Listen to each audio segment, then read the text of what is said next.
Сдруженијето на граѓани Отворете ги прозорците ги започна своите активности во првата половина од 2005 година. На почетокот група ентузијасти со скромни можности почнаа да прават активности за олеснување и овозможување на пристапот до информатичката технологија за лицата со хендикеп. Основните принципи во кои што тие веруваа е дека новите технологии не само што не треба да градат нови бариери, туку треба да ги надминуваат старите бариери и дека информациите и знаењето треба да бидат подеднако достапни за сите. Во нашиот центар доаѓаат корисници од различна возраст, значи имаме од најмала возраст од 4-5 години, дечиња, понатаму имаме тинеџери, над 20 години, значи имаме тинеџери, студенти, вработени, невработени. Исто така не сме ограничени во однос на хендикепот кој што ги имаат, значи со помош на софтвер и хардвер ние кој што го имаме, кој што располагаме во нашето здружение, буквално може на секој корисник да се олесни или да се овозможи пристапот до компјутерите и на тој начин пристапот до информацијата, знаењето и образованието. Целта на активностите е со употреба на специјален софтвер и хардвер да се овозможи или олесни пристапот до информатичката технологија, тоест до компјутерот за лицата со хендикеп.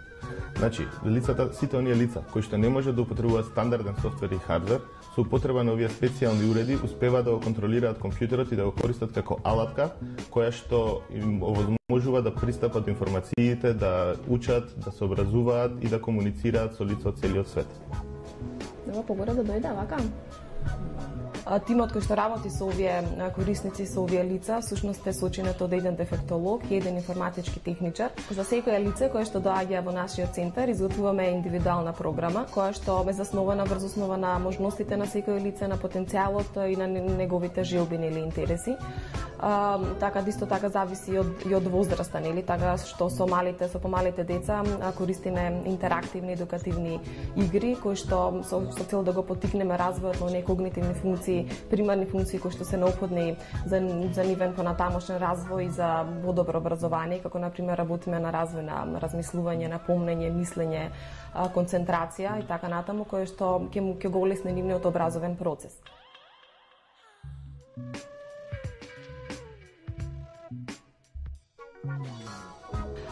Исто така за поголемите, нели, за повозрастните, креираме програма која што со помош на која што се учат основни компјутерски вештини, кои што исто така ќе им помогнат во нивното образование, меѓутоа и во понатаму за нивно вработување. Ова се дел од пристапните уреди кои што се наменети за нашите корисници и на кои истите се прилагодени кон нивните можности и способности. Дел од овие уреди се користат за лица кои што имаат проблеми во развојот на фината моторика и неможност за изведување на прецизни движења. Најчесто овие уреди ги користат лицата со церебрална парализа. Ова е джойстик, истиот представува замена за глувче. Може да се забележи дека при неговата употреба не се потребни прецизни движења, постои можност за негово движење.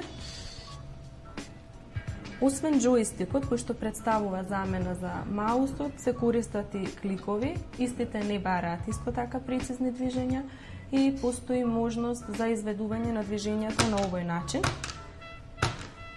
Освен овие два уреда се користи тракболот во поретки случаи. Истиот се користи кај корисници кај кои што не постои можност за движења со изведувани со помош на раката, односно се користи кај корисници кои што ги изведуваат движењата со помош на брадата. Овој динамичен дел, односно сталакот, се користи за прилагодување на висината на самиот тракбол во однос на пропорциите на телото на корисникот.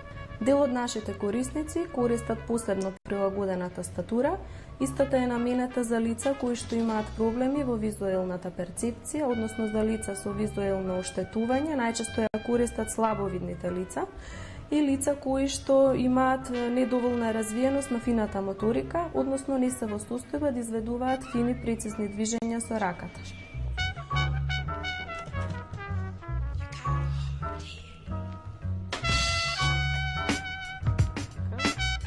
При работата со Игор користиме 3 адаптирани уреди, значи хардвер, джойстикот како замена за покажувач.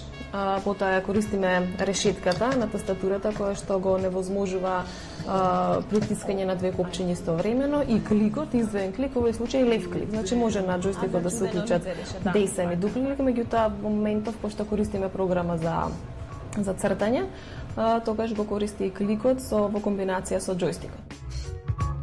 Кликни таму, така носи, пушти. Во моментот користи софтвер за цртање, меѓутоа не е само тоа, ова е само дел од програмата. Добро. Уште малку, ете така. Добро.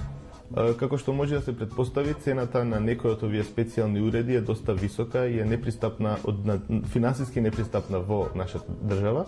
Затоа во рамките на нашите активности постои иновативен центар каде што се обидуваме да адаптираме или да изградиме нови уреди кои што ќе ги заменат оние специјални уреди кои што се премногу скапи. За таа цел користиме уреди кои што се стандардни уреди кои што може да се набават за како компјутерска опрема, кои што со мали адаптации во најблиската гаража, кај најблискиот електроничар би можеле со некоја кратка работа и мали инвестиции да се направат да работат како оние специјални уреди кои што чинат неколку стотици, во некој случај неколку илјади долари да се набават.